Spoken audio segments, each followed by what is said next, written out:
welcome to another episode of Speculative Speculations. I'm Varsha. I'm Jared. I'm Chris. And I'm Dan. And this is a series where we talk about speculative stories in all their forms. Today we continue our discussion of Parable of the Talents by Octavia E Butler. This is the second book in the Earthseed duology. As always, we've been working our way through these books, 100 pages every week. The short story for today from the big book of science fiction is The Man Who Lost the Sea by Theodore Sturgeon. The short story for next week is going to be The Waves by Silvina Ocampo. And we will be going through to the end of Butler's book next week, which I'm going to pretty much pick up immediately after. Did we go to chapter 16 or chapter 17 today? I read to 17. I read 17. Yes, Okay. I read 17. Yep. 17. Excellent. Okay, good. Because things happened in chapter 17, just They like things certainly did. happened in chapter 6, like when Chris read one extra chapter that time and couldn't talk about it. But yes, that was both a great place to stop because now we have to talk about it and make guesses as to what will happen. And also a terrible place to stop because I desperately wanted to read the next chapter. Good thing I didn't have time for it. I finished an hour before we started recording, as always. So, yeah. That's so funny because you finish an hour before we start. I finished last Sunday, and I'm trying to Yeah. remember what I read. Yeah. Same. I have that. Yeah. It's funny. Actually, I think that's a good point, Jared, because a lot of the times I do sort of keep the last 30 pages to the end, but this book has been impossible. I have to know. In this book, it's like it's very addictive reading. Yeah. Yeah. Yeah. That was one point when she talked about Nina Moyer, I think, and how she's basically given up on looking for her sisters, and she says, "I'm not Dan. I don't want to go looking for." Like basically that she's going to take the life she gets, right? And that made me realize, like, the whole thing with Dan, it felt like a different book, like several books Right, ago. yeah. But it, I think, just happened during our discussion last week, or it might even have been in this chapters we read this week. No, it didn't. No, it's before, yeah. I think it was last. But it definitely, to that point, Varsha, it's a very lived-in world, and you can feel the time pass, and then you can feel the weight of the events happen, even though we kind of get them just in snapshot form in her diary entries, and we get the feel even the year that was lost, which was 2034, I think, is the year that there was no recorded readings for it. The way that they did that and presented that, the lack of entries made you fill in with your mind the horror that they were going through at that stage, which again was very, very effective in communicating what that part of the book. It also was very hard to read, and I have to admit, I get really angry at many points reading this. But I can't remember the last time I was so angry reading a book. It's almost blood boiling at certain points, just the cruelty and the inhumanity. Yeah. And especially it's like way worse because of how powerless we are to do anything. Like, if they weren't so lucky that landslide happened, what are you gonna do, right? They wouldn't have made it.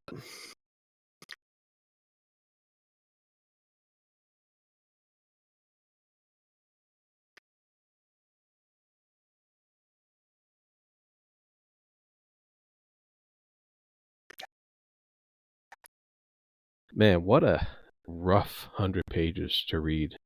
These were sad, depressing, but what you said earlier, Chris, was you had to know what happened next because you had to see some kind of light somewhere, and you keep looking for that as you're reading through these 100-page section. And her writing's compelling enough to make you want to search for that and keep trying to find something good. And like you were saying about the journal entries, it is amazing that you can get as much information about the world as you do through a journal entry format like this, because you wouldn't, if you read somebody's journals, even journals from the Civil War and journal, that they have preserved, you don't get that much information, out of. But Butler does it in a way that's because she's trying to tell a story, so of course she's going to give you more information than a normal journal would, but she does it in a way that's so natural that it feels okay. It feels like it feels like it should, like it's something that would be conveyed in that manner, and that you would find out this information about the world as it is, even though it's only one person's perspective, here and there. You get her daughter's perspective here and there too, but mostly it's Olamina's perspective. Yeah. The journal structure is interesting too because it doesn't, the important events that happen, she tells us first that they happened and then tells us how that came about. And she did that a few times, and I think she did that even in the previous book where she said my brother died, and then we went through a whole chapter where she talked about how they found out and so on, which is interesting. Like, for I know people say authors spoil their own books sometimes. That's the language, and it's funny to me, but this would be one of the scenarios, right, where she's spoiling what's coming after. But it's so effective because the thing that she mentions is usually so horrific and so unexpected at times. It's, you wonder what the hell happened. Like, we were okay the last time we left you, and now this. The only thing that she broke away from that was she didn't, for instance, start with, in the last chapter that we left off, I saw Mark again today. She wove that into the chapter. Same with Banquo, actually. And those parts where it's just woven into the chapter, it's hard hitting. So she's sort of picking and choosing the things to do this with, which is again very interesting structurally in the journal format, because it also gives you that sense that she's processing through these events herself as she's going, right? So it makes sense that for the more horrifying things, it's, this happened, and now I'm writing to really come to terms with it. And in the other cases, she seems to have come to terms with it already, or she's refusing to think about it and pretend like it's no big deal, like with the case of Banquo. So it's just there as a side note because she doesn't want to look at it yet. She doesn't want to let herself go to the places that would lead her, I think. So yeah, that all of that is brilliant. The narrative devices that she uses in terms of, like, I think when we started off the last week, we were thinking about, how the sharing aspect, that kind of empathetic kind of thing would play out in the book. And it's played out slightly differently than I thought it would, because it's been used narratively to let us see and feel other people's emotions through the stories, even though it's her relaying her diary. So rather than just be what would maybe have felt like an unreliable narrator if it just had been her, we get through her shared experiences with Harry when Harry went away, when she found Justin in the town. You get their lens and their view in the world and the way that they feel and their emotions. And she's able to read their emotions reliably, as opposed to somebody else narratively might be going, I sense this, but they might not be right. In this case, we trust implicitly the emotions that she's experiencing from other people. And it does kind of break up how we see the world, rather than just being through her eyes. We see multiple perspectives, even though it is a first person narrative in a lot of ways, and it's totally effective in terms of, like, especially in the case of these 100 pages, showing the devastation through lots of people, not just to her. Because effectively, if you look what happened to her over these 100 pages, she kept her head down. She mostly, anything that happened to her was as a consequence of not being able to keep her head down by her sharing capacity, or she was just in the wrong place at the wrong time.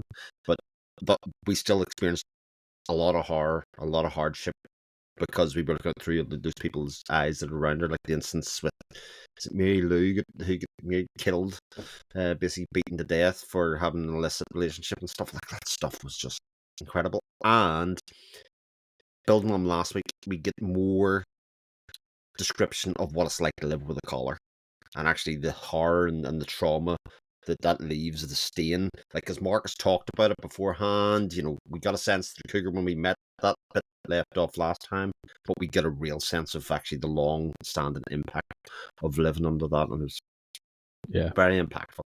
Yeah, no, it's interesting because the her, whenever you have something narrated, you always are uh, cautious and wary of the reliability of the narrator. But she kind of takes that away by having the Sharon aspect. It makes the narrator even more reliable than your normal narrator of a first-person story because of that ability, because she's conveying so many emotions from other people that you don't have that doubt that you might normally associate with a first person narrator. It kind of, yeah. I mean, she has her biases. Oh yeah, for That's sure. obvious, but those are obvious and they're well stated. And the and when she introduced the daughter as another narrator in this book, at first you thought, okay, now we're going to get some contradictory, viewpoints or what have you. But you don't get that either because you realize the daughter never knew her. And the daughter's reading the same things you are. And so that reinforces the reliability of this narration throughout the whole books. It's quite the opposite, I think, of the whole unreliable narrator thing that you hear talked about a lot with other series and other books, and so I found that very interesting. Yeah, definitely. The thing that, so I guess a big underlying mystery for me throughout the book is the relationship the daughter has with her. When we know at this point that they did meet, and that the daughter has been bitter against her over how much she apparently keeps picking Earthseed over the daughter, and and we know that she probably hasn't met her at least into adolescence. But the chapter where we just left off, she says, if I had been found sooner, maybe it wouldn't have mattered very much because she would still have prioritized Earthseed, which which from the beginning, I think, at least for me, it's been a big, despite all of the other things that have been happening, this is sort of an undercurrent of what could this be about. And yeah, that's just made me more curious what she just said. Yeah. Yeah. And I And love I get the sense from Butler that she was very angry writing this as well. I get the feeling that she had a lot to say about how people treat each other, how people's indoctrination clouds their judgment, all of that kind of stuff. In fact, it almost struck me that what Butler was doing through this book was conveying her message or her beliefs in exactly the way that the preacher father told Alamina to do. You've got it. You can't just tell people. She's going to do it through a story. She's going to do it through storytelling and showing about the horrors and the justifications that people will use to appear righteous while doing horrible deeds, while also castigating. And there was that point later on in the book that is, if ever any of them got caught, they had to shout about the others louder, so that that was the way to combat it and stuff. Go outlandish in their claims back to people was the only way to survive in that kind of environment. And there's a lot of that interwoven into the story here about, and I have to assume that it is an African American perspective in America as well, based through slavery as well. I think a lot of that, the collar and the slavery, a lot of that comes through because it's very similar to a lot of Toni Morrison's writings in a similar kind of way. She translates and talks about that in that there's sort of hyper realistic and magical fantasy kind of way of kind of using science fiction or fantasy as a vehicle to kind of explain the psyche and the sense of community and then other people, how they feel them. And again, part of that is made that very hard to read and made you very angry all the time because these were people that were saying we are righteous and good, and yet couldn't even make sense of their own horrors that they were committing with raping all of these women, getting them pregnant and then killing them, and the whole thing was just absolutely horrific. And it's not even a really made up situation, right? She's writing history as Yeah. the future, which makes it that much worse. She did a variation of this in Kindred, I think. I know of at least two of her books now that subject the current generation African Americans to the slavery that I guess their ancestors went through. Mhm. And yeah, it's she's writing history, and that makes it all the more infuriating. And these are quote unquote men of God, and her commitment to putting the word teachers in quotes every single time, and that that said a lot, and that was quite brilliant. Between her, I think she had fewer statements like this, but the daughter's entries in the beginning, there were these like pithy one-liners that just very gently point out the hypocrisy in all they were doing. It, yeah, it's all pretty fantastic and quite infuriating too. I think years ago I read The God Delusion, and it was one of the most. I don't agree with everything Richard Dawkins has to say, but it was quite a cathartic book for me to read because he articulates so well so many of my problems with organized religion. And I think this one is doing that to a certain extent too, with especially the statements from the daughter at the beginning of each chapter, how she summarizes the problems inherent in this treatment of people. Yeah. Yeah, I feel that this second volume is a bit more forceful on Butler's views than the first volume was. I think the first one she was kind of she was just laying down the groundwork for what she eventually might have wanted to stay on a social level. And so I think that really comes out in these especially in these past 100 pages we just read. She really puts her stamp on some of the social problems that she was seeing in her day, and it kind of makes me wonder what she would see today compared to then, because you see a lot of that today. You see a lot of that postulating about the that you have to be faithful and do it this way or the highway, and so that is pretty prevalent today, and it's I don't know how prevalent it was in the 90s. I wasn't paying attention. I was a stupid young man, but but it definitely resonates with what is going on today. She takes it to the extreme in the book, of course. For the sake of her stories, it's very extreme, and but but it is relevant in a way that in the warning it poses. And interestingly, to your point, Jared, you were just saying about how relevant it was in the 90s when it was written. Again, as Varsha said, I think this is about the 1800s. This is very much about how the church used its power and its influence around that time to subjugate and support slavery in a lot of ways. And a lot of people used religion as a way and a doctrine of controlling people. Not just in America, but it certainly happened. Catholic Church is very famous in the 80s and 90s in Ireland, and basically killed itself in a lot of ways by the misuse of that doctrine in terms of child abuse and all of those kind of things that came forward. So it's also wrapped up in there. And while for certainly a lot of the 100 pages that we just read, she has a go that basically an awful lot of it is male dominance, assertion of patriarchy as well. She does have sections within it that basically has a go with the poor women as well, and their responsibility about how they supported and bolstered the men and the patriarchy itself by how it goes. So she's quite critical of the entire system around that stage and say everybody has a stakeholder and has a fault in here. And God, I feel very soapboxy, but the book made me very soapboxy about it. It is a very empowering book. It's a very you can't. I don't see how you could read this and sit in the fence either way.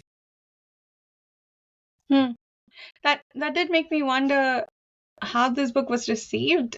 To your point, Chris, earlier about how like Butler's essentially doing what Olamina's father tells her to do with Earthseed, but this is very clearly against a lot of aspects of, I guess, Christianity. It's not. I mean, it's the extremism portrayed here, so maybe people can say, oh, that's not me she's writing about, but then she's also writing about Casey Alexander, for instance. There are the more orthodox beliefs, I guess, that she is sort of speaking out against. I'm sure I'd be very surprised if this is not one of the banned books today, but how was it received at the time it was published? Yeah. Yeah, I know Kindred has been banned in some areas, sadly enough, which is, and that one doesn't even talk about religion. So I don't know. Yeah, it depends. It all depends on who picks it up and who notices. It's his second book in a duology. You can kind of bury a lot of deeper messages in the second book in a fantasy duology of some sort. If it is a standalone single novel, it gets more headlines and it gets more relevance. Yeah. Banning books is something that doesn't make sense in the first place. Never mind what books they choose. That's just a rabbit hole as far as that goes about the purposes behind all that. But but getting back to the story, you mentioned what was interesting was when Olamina gets to the town. Lauren, I keep forgetting Lauren. All right, Lauren, when she gets to the town, and she's able to get into this place, and kind of disguise herself as a man again, and the town almost looks semi-normal compared to what she had just been through, and that contrast was striking because so far you've been prepared for this horrible world after the fall of Acorn. This really horrible world, and then she gets to this place where she can be kind of a drifter, kind of, she's still wary. She has to stay away from police, and she has to stay employed, so to speak. And she finds a place where she finds a kind person who actually is able to take her in and give her a room, what have you. And so so you get this semi-normal place. You get mention of the whole Alcan War with the Alaska and Canada War, which I thought was amusing. Yeah, it was. But and how that war went on, and they kind of got sick of just fighting, and it kind of stopped. And I'm just like, how Canadian? No offense, Dan. but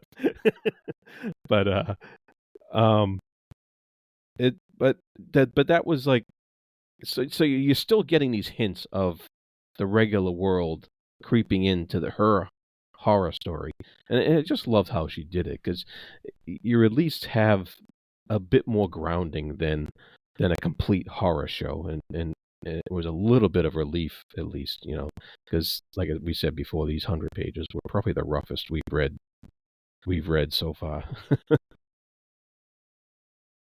In any discussion group, I think, for any of the books that we've read so far together, these have to be among the most brutal.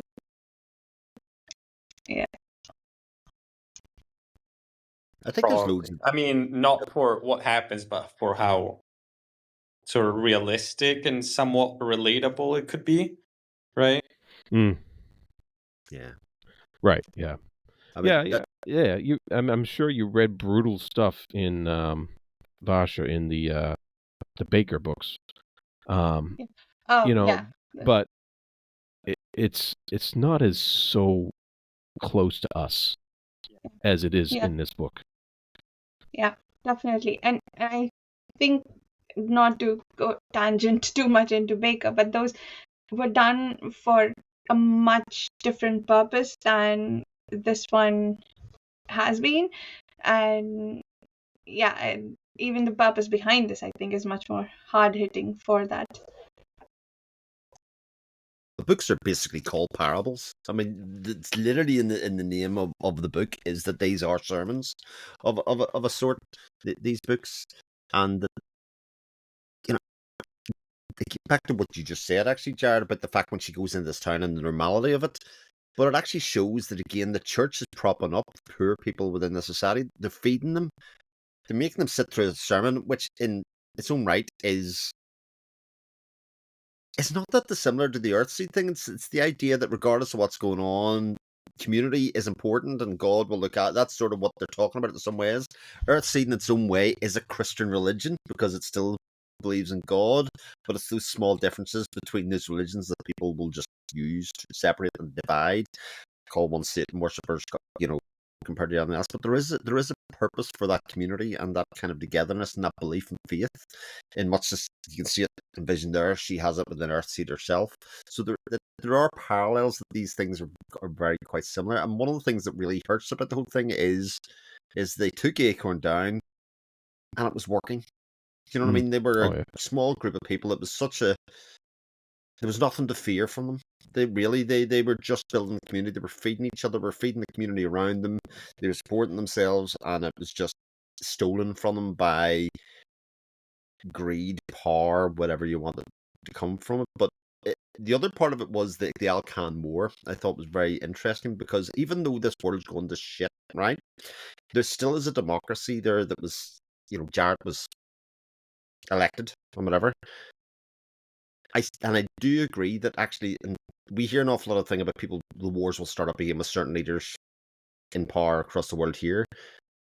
And I've talked about this with other people. I just don't think society will accept sons and daughters going off to war and coming back dead in caskets anymore. I just think as a society, that kind of thing. And even in this book, as soon as that started to happen, that war was dead. There was no support for it anymore, regardless of the fervour and the doctrine and everything else that was going along.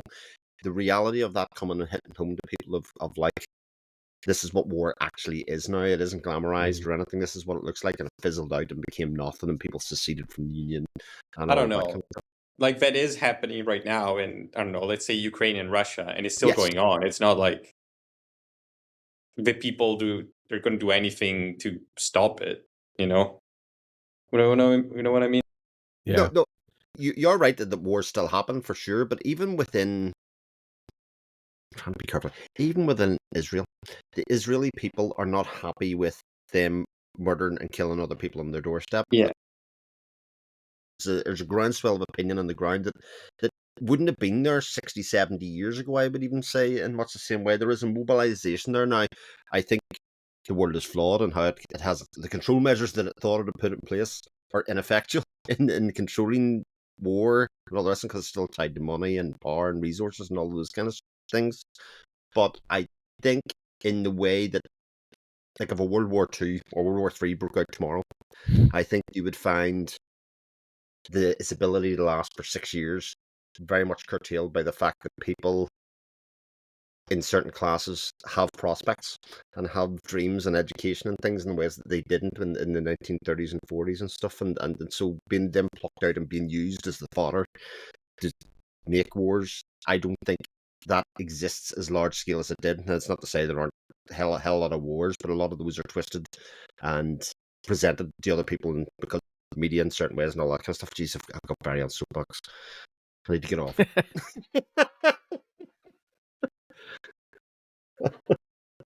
It's a good book. It's a good book. Oh, God.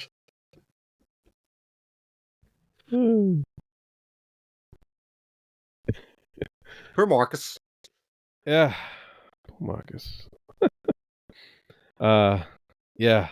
What was I going to bring up here? Oh, they burned Acorn down. So yes, what was the like? That was like a real, very symbolic gesture in the burning of the past. The kind of a cleansing of the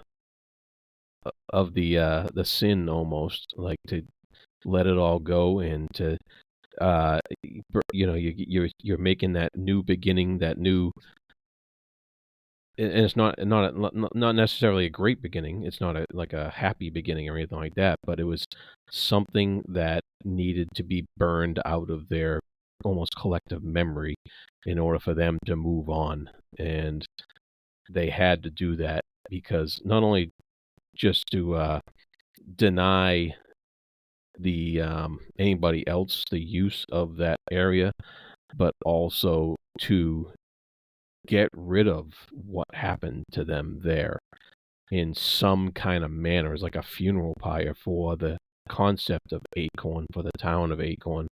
And I just thought, once again, that was powerful and nearly brought you to tears. And I mean, do you think there is a future for Earthseed? Because at this point, it kind of seems like when there was a community, I could see it somehow growing. Like now, it seems kind of, I don't know, seemed really hard. Like I don't know. I'm just sort of imagining now that it's gonna finish when she dies, and then that's gonna be it pretty much for it. It does seem like. Sorry, go ahead, Jay. Yeah. But it seems like from the beginning of the book, we know that they've turned her into a god and she's become somewhat famous, right? It does seem to me like the fact that the Camp Christian happening was one of the reasons why it got as big as we may think from the beginning of the book that it did, because she sent out people to sort of disperse the religion, so to speak, right? And she only thought to do that now because they have to separate by necessity. If they had been left alone, the community may have gotten quite big and she may have come up with ways to spread the religion more, but right now it's actually like because she sent people out into the wilds to sow the seeds of the religion further. And it also potentially changed in character, because I guess they aren't at the point yet where they all understand it the way she does. So those kinds of things could have potentially led to her being deified. yeah, I just wonder how much her followers, I guess, believe in the religion more than just believe in her. Yeah. You know what I mean? Yeah, exactly. that's yeah. a common religious conundrum. I mean, it took Christianity almost 300 years to become big, and how many people follow Jesus exclusively outside of the actual words in the book? And so that's not an unusual conundrum that is proposed there. Yeah. And a lot of cults are just like cults centered around some sort of personality, and when the personality goes away, they slowly fade or they go, right? We'll see. That's not surprising. I have a bit of a theory. Do tell. So I had this theory last week, because I talked about it the first week that we had it, is that the passages from the Earthseed book seemed to have changed slightly in their tenor. I think the passages that we're reading in this book are the daughters. Think so? Do you think so? Interesting.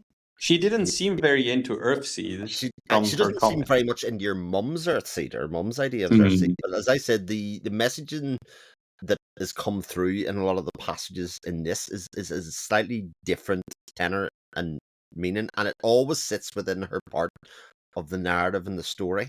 Yep. Before, yep. So it always starts with a passage, and then we start with the daughters. They never mix that up ever. I was wondering about that. I was wondering about that, because there's a lot of the passage at the beginning of each chapter now. There's a lot of beware and caution and look out for this or what have you. Whereas before it wasn't. It was a bit more. It was very scripture-like beforehand. Earthy, crunchy, you know. Yeah. Great. So I have that idea. They were also credited in the first book as being passages from the Book of the Living, right? And That's now right. they are just there. Yeah, maybe there's something to that, Chris. So I sort of feel like Earthseed as a religion will have Oh, changed because again, those passages don't really talk about destiny, which seems to be one of the daughter's big hang-ups about it as well. And was Marcus's as well. You know, it was very much this destiny going to the stars things. Just it's dumb. It's more about, and you can even hear from like Marcus's message that he was just preaching in the last chapter was very Earthseedy, like I thought in general. Even though he was running Lauren's message down and saying she was Satan, the messages were quite close in terms of community and looking after each other, regardless of who's leader and all that. God will be there. And that kind of stuff is not that dissimilar to we need a community and God has changed. Things will change around you. Um, um, to me, it makes sense that because I agree with all you're saying about at a certain point, Lauren will go. She has disciples to a certain point, but even a lot of the most fervent of those have died. Like Zara died. You know, Harry's been there, but he's off trying to find his kids and whatever else. Like there isn't the next generation coming through and being beholden to that message in the way that it looked like maybe 100 pages ago that we're going to hold and pull through. So that's there's my idea. nice. I like it. It's a good idea. Even if she doesn't clarify, I like that idea. Although, yeah, I was wrong. It does credit at the top. I think I was looking for it at the Yeah, bottom. But it I is thought Books that was of the the case. Living. So, yeah. So but it could be Yeah. added to because again, the only thing Chad Yeah. is the one that Chad in the caches, Hmm. and it could be added to and done, etc. So like, I think over the last 100 pages, I think we're going to see where the daughter Larkin comes in, who finds her. I suspect it's going to be on Marcus that finds Yeah.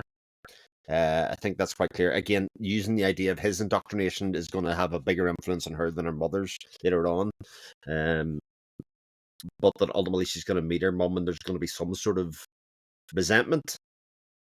Obviously, because of Larkin's experience growing up, that's been terrible, even though it wasn't really her mum's fault. But I mean, it is what it was, Yeah. Yeah. It's interesting again.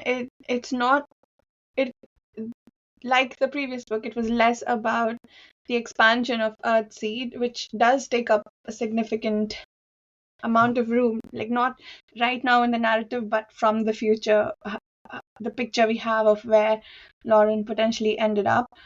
The focus is still on her finding her child, right? For the last 100 pages, I'd imagine it's about how she meets her child again and how she finds her. I can't imagine much more than that happening in, it's not even 100, I think in my copy it's 80 pages. So like I'm stumped yet again by the fact that it's not quite about more progress towards the destiny, which I don't know. Like, is she really? Will that even come to fruition? I guess is the question. I know there was a third book planned, and if that was going to similarly not make too much progress over destiny and focus on something else altogether. You were saying something, Chris? No, there's like only 90 pages left. I mean, what could happen in 90 pages here? Right. Oh, in terms of getting them to space and stuff like that, it feels like the return of the daughter in some ways is going to play a large part in this, and then this idea that like again, they set up the idea of the mobile phone here as well, that they are keeping in contact. So while they've spread and pushed themselves out, they created ways in which to contact each other. So you've got to imagine that Harry and Lauren are going to meet up again in these last 90 pages as well, and we'll find something out about at that stage. And again, I love that relationship between Harry and Lauren. There's something very resonant about the fact that they've known each other their entire life, and then once all of this turmoil and stress and all the rest of it, and it wasn't like they were best friends when they were younger and all of that kind of stuff. That wasn't the nature of the relationship, but they have been ever present in their lives, and you feel the loss of him going away and doing all that kind of stuff. That's like the character work in this book is just so good. Yeah, and I had to think about the place where they both are at. I almost felt bad for Lauren because she has nobody left, because Harry's the one deciding to leave, right? That's right. And but Harry also is so desperately looking for, I guess, his connection, like to his children, basically, that that he's willing to leave potentially the only source of comfort that he has at the moment and do what he needs to do. So yeah, that whole section was quite brilliant. It was also interesting that Lauren, she teaches once again. She makes her way about by reading and writing for people and teaching them to teach their children and drawing and so on. And at one point, she talks about how she's been a teacher pretty much her entire life, and contrast that and what she's teaching and how useful it is with what the quote unquote teachers at Camp Christian were doing and how effective that was. So, yeah. I guess the other sort of big thing that happened was the betrayal of the Faircloths, which again we didn't know too much of. That sort of spoke for itself, didn't it? The way they were ignored afterwards. Not quite punishment, but you have to wonder if they got anything out of it. And again, that might be writing about history, right? Like people who are in desperate circumstances will do anything to get that extra inch sometimes, or they'll stick together against all odds. We don't know which way it's going to go. Yeah. It also speaks to the change in Lauren as well, in terms of, like, earlier on the picture was very much we need everybody, we need to grow that. But at a certain point, I mean, the description of that whole event where they basically outed Mary and Alice, whatever. Ali, Ali, that's right. And how she then said, we took them in, they did their penance, they were part of our community. And then, so her perspective on how she needs other people for Earthseed and whatever has changed. She has been willing to say, look, this isn't just everybody belong to one. People have to earn and believe and live out their life in accordance with what we believe, not just say. Yeah, there's nothing like a good betrayal to make you change your tune a little bit. Yeah, that's true.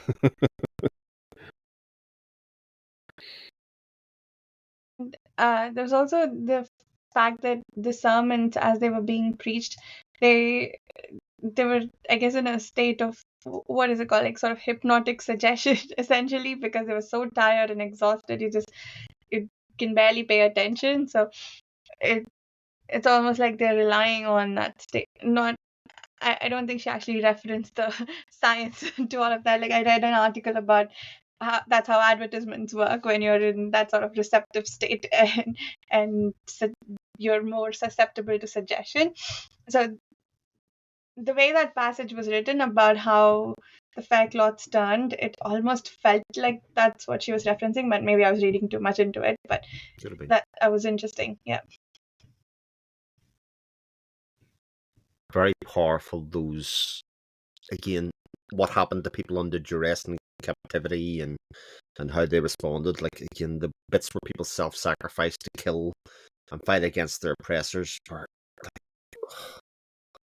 gruesome, but like you could feel it. You could feel the desperation within that group of people, within the community. Even like the whole scene with Day Turner when he decided to break out, and she had instructed everyone got thing to basically lie down on the ground and not get involved. So, really vivid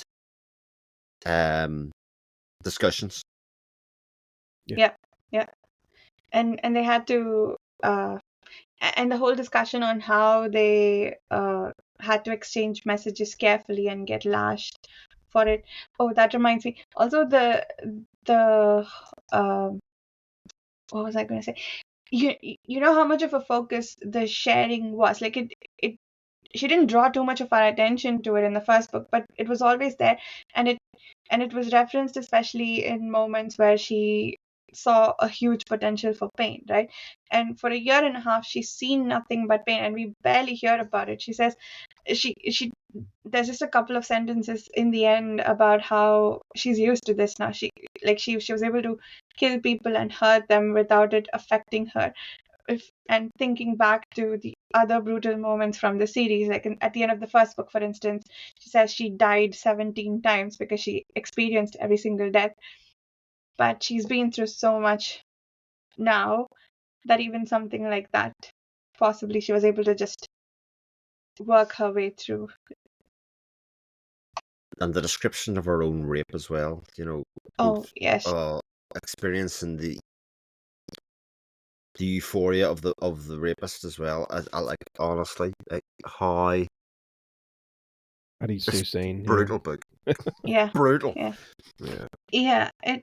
And the first date that she writes about it, right? It was written the same way that she wrote about her brother and that he Right. died. Yeah. Right? It was just there, and That one line yeah. section, and then the next another date, and then she tells us the story, and it's Yeah. just like, yeah. And that section starts with telling us more about the sharing, and that she also experiences the pleasures that people feel. And so you know that where this is going is just how much worse the rape was for her, because she could also feel the animal pleasure of the rapist. So yeah. Tough. Yeah, it's rough, and the just the whole collar thing is so, like, how, what I'm wondering about is how would anything like that become legal?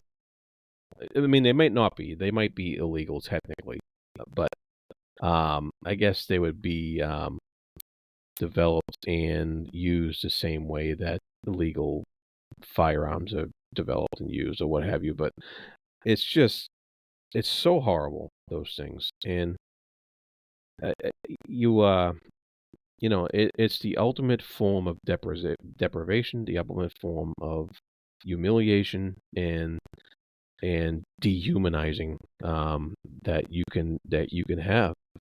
And it's just wow.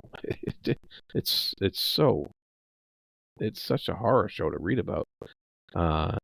And you can't wait until they're free of that when you're reading these passages, Absolutely. I sort of, like, ask how it happened. Those things start off as devices for controlling cattle. Sure. That have to be manufactured in big enough numbers. That there's a lot of them prevalent within the system. The world goes to shit a wee bit, and they realize, actually, we can use this for slavery, or we can use this to control people at that stage. And Yeah. what is sort of seen Yeah. as a way to control and subjugate animals who are beneath us. Yeah, is then it used goes on to, subjugate it moves on to just like prisoners only, dangerous prisoners or something, and then it moves, people that don't yeah. believe all of Yeah. that. It's just Yeah. the real horrific part about it is you can see a through line for it to happen. If you know what I mean, it isn't too much of a stretch to look at it and go, God, this could never happen. This is so beyond the realms of possibility that this would never happen in our society, and sadly, yeah. Yeah. But then, Oh, you go on further, and Butler also equates a different kind of slavery and control to the working poor, and she really lays it on. Like she says, the working poor who love Jarrett, the president now, want to be fooled, need to be fooled. They scratch a living working long, hard hours at dangerous, dirty jobs, and they need a savior. Poor women, in particular, tend to be deeply religious and more than willing to see Jarrett as a second coming religion is all they have. And their employers and their men abuse them. They bear more children than they can feed, and they bear everyone's contempt. And I was just like, wow, what a... I highlighted that exact You same highlighted that section. too? I was Yeah, like, I what mean, a I've just brutal read that and went, passage. wow. Yeah. And she saw that. She saw that in our society, that aspect of what some women are trapped in their life, and they still look to religion. I'm sure that Butler had an axe to grind against that type of looking for a savior to take you out of your circumstances, or to make your circumstances bearable or better in some way. And I appreciated that sentiment, and at the same time feel so sorry for the people who are in those situations. And she really laid it out. Again, phenomenally impactful. A lot of the things. Again, she talks about in a couple of paragraphs before that about how the witchfinders and stuff used similar kind of righteous, God-fearing kind of thing to pass judgment over people who were usually trying to help or support others within the community and stuff like that. This is perpetuated through time. That this has been a thing, and again, like we said earlier on, it's incredibly preachy and judgmental book. It's a very something she obviously felt very strong about. It is, yeah. To Vars's point, it's amazing that the appreciation or depreciation of it has been sort of hidden to time a little bit, and like this isn't seen as a firecracker of the book in the same way. Like I think it is very like 1984 in a lot of ways, as almost like a how-to book of how the world works in certain aspects of the book, and whereas 1984 is incredibly famous for what it is. Because that line is the classic case of people voting against their own interest. Yeah. Oh yeah. Yeah. And it's just it's sad, and it happens, and it's still happening today. Not to get on my own soapbox, but anyways. Okay. Can you explain the soapbox metaphor, because I don't know it. It's basically what Marcus does at the end of this chapter Okay. here. You get on a parapet, stick a box in the middle of a crowd of people, stand and preach and talk to people, kind of run off and go off on one about your own beliefs, and basically trying to convert other people into thinking what you think. Yeah. I That see. is a soapbox. Yeah. Why soapbox? It's the box that made people taller that used to contain a whole bunch of soap, and they just, when they empty it out, they turn it over so people can stand on it. Interesting. Okay. Thank you. It could be any kind of box, It doesn't have to be a soap Okay. box. But for some reason, the word soapbox caught on. I don't know why. I thought it had something to do with soap operas or something. I've heard it a few times. I never understood it. Yeah. But again, this is a book that engenders those feelings in you. It forces you to have an opinion one way or the other one. And I to be honest, I can totally get that somebody would read this and see that Earthseed is an abomination, and that Marcus is right. Because Marcus is definitely not a bad person in this. I think what's interesting for me about Marcus is that he doesn't see the similarities between what he's saying and what Lauren was kind of getting at. In a lot of ways, he sees them as wholly different, and yet they sort of believe in the same sort of things at their core, and they came from the same family. They had a different mother. That's all that happened. Again, I think that's one of the points that Butler's making. The prejudices that we experience ever so slightly differently between our upbringings can change us enormously in how we behave. And I think we'll get the same thing through Larkin when we find her. I think that's going to be part of the resolution of that story, is that her own prejudices and the things that happened to her while she was away from her mother will actually prejudice to what she's going to say and think in future life. Interesting. I like that. Yeah, because and that also goes to a lot of the real world religions that are pretty much the same. Their beliefs are same, but maybe a lot of the rituals are same. The names are same, but slightly differently accented. But then they go to war over how different they are. So, yeah. Absolutely. Yeah. There was also this bit about how the people who keep slaves and keep collared slaves, they are not under Jarrett's radar for people to hurt and punish. And she says, apparently we represent the greater danger to Jarrett's America, which, again, like it's one of those pithy lines that says so much while saying so little. All 60 of them, like there's not a great amount of them, but like that idea that you can't challenge, even in small numbers, conventional or supported, what people believe, even if it's like, as I'm sure nobody took the time and effort to actually understand what Earthseed was at all. It was just very much a blanket appraisal of what they were doing. They're a cult. They are rich. They worship trees. They're making money. They worship trees. Exactly right. All of that kind of stuff. Like it's again very tried and tested kind of way for people to look at other people. Yeah. And I love how they cut the trees down because they were worshiping them, and it ended up that's what ended up eventually Yeah. causing the landslide. Well, I guess the tree worship worked after all because Yeah. the tree gods, The tree gods responded. brought their wrath down on them. Yeah. Anyway, it's a brilliant, brilliant book. It's both, and it's such a contradictory book too. It's so hard to read, but I fly through it, and it feels so short, but actually it feels very long. Anyway, done. Uh, anything else before we talk about The Man Who Lost the Sea? No, I need to say I'm going to be sad when this book is over. I have to Yeah. say it's That is It's Well, a you're hell gonna of be a book sad to start the anyway year with. while you're reading it. Well, that's very true. So- Oh my god! I'm not. I can't say I'm expecting a wholly satisfying and uplifting ending. Yeah. Yeah, I don't think that's necessarily where our world is headed here. But it'd be nice if there was like a little bit. Hmm.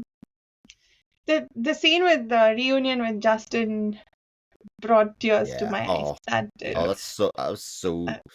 Yeah. Oh, so beautifully written. Just the innocence, like small things like just stating his age and then comparing him to the young boy the last scene. Like he's still only 11, and there's a truth in his eyes that he understands and knows of an adult. If you know what I mean, he's maybe made to grow up too quickly and stuff. Oh, it's just Mhm.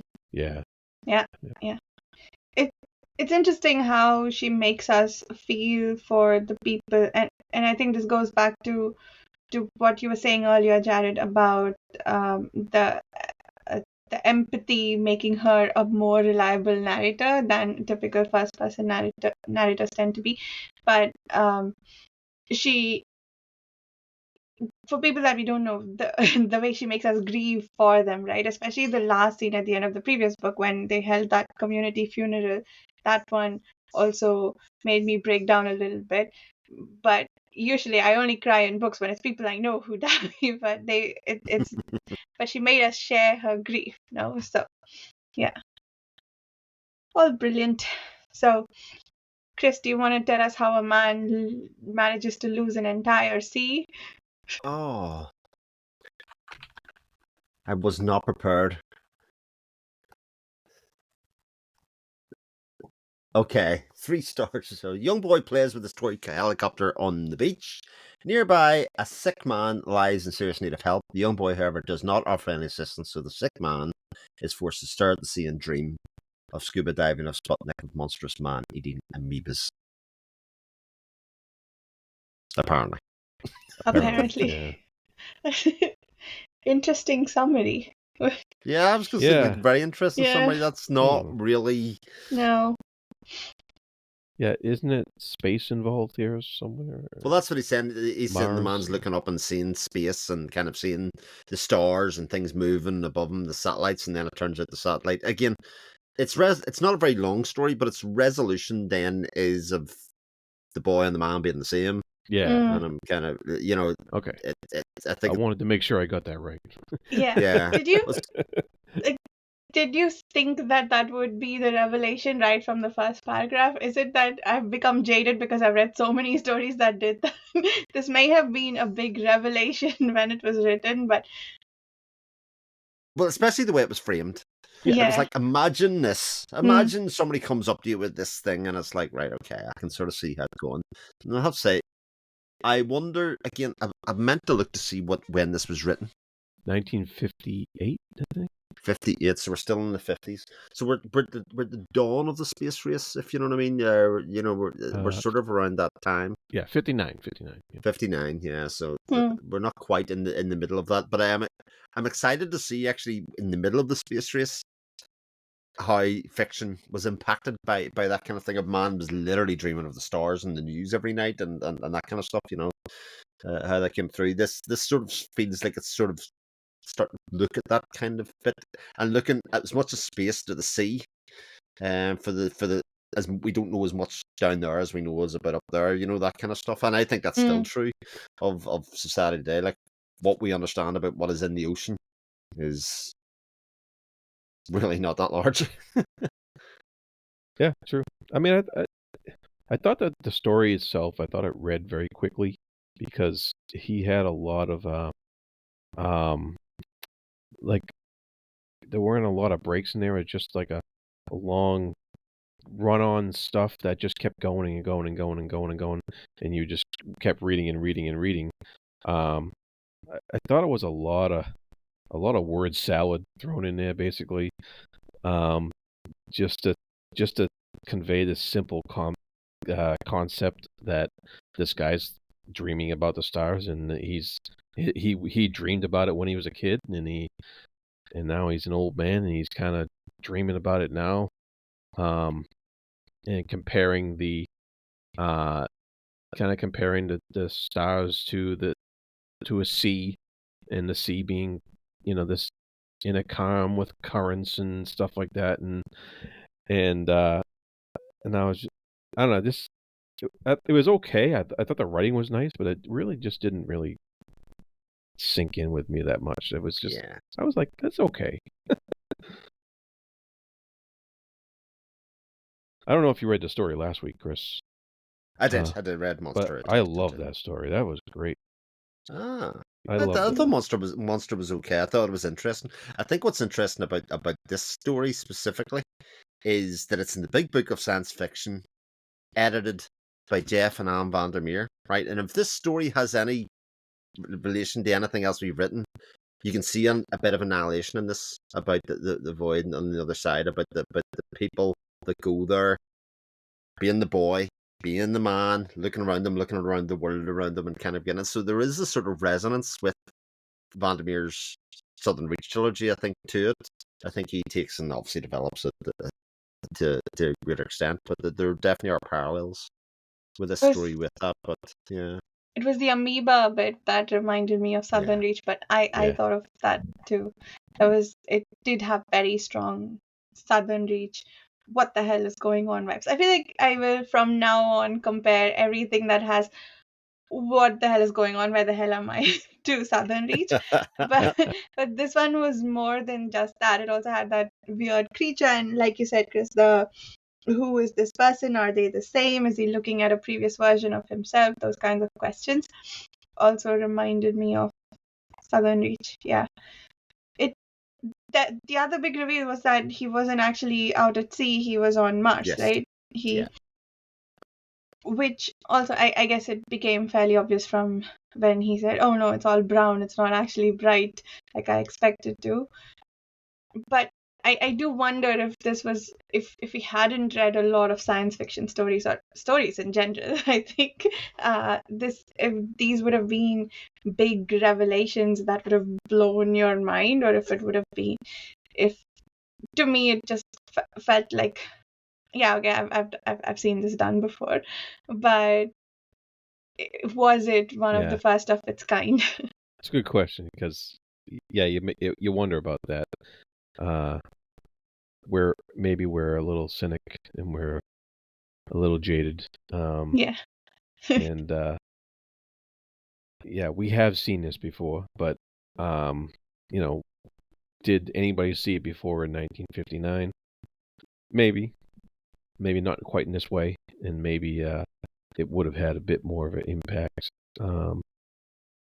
Yeah, if only we could travel back.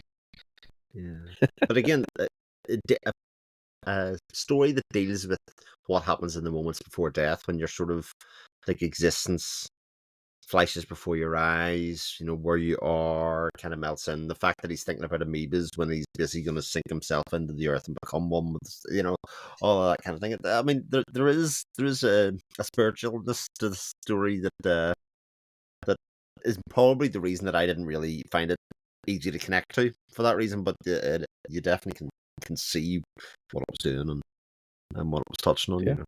And like I said, his writing was nice. It flowed well. I didn't have a problem with it at all. It was good. Apparently, he's one of the more literary science fiction writers. Like Samuel R. Delany was one of the authors he was compared to. I didn't recognize the other one. In the introduction that we get ahead of each short story in the Big Book of Science Fiction.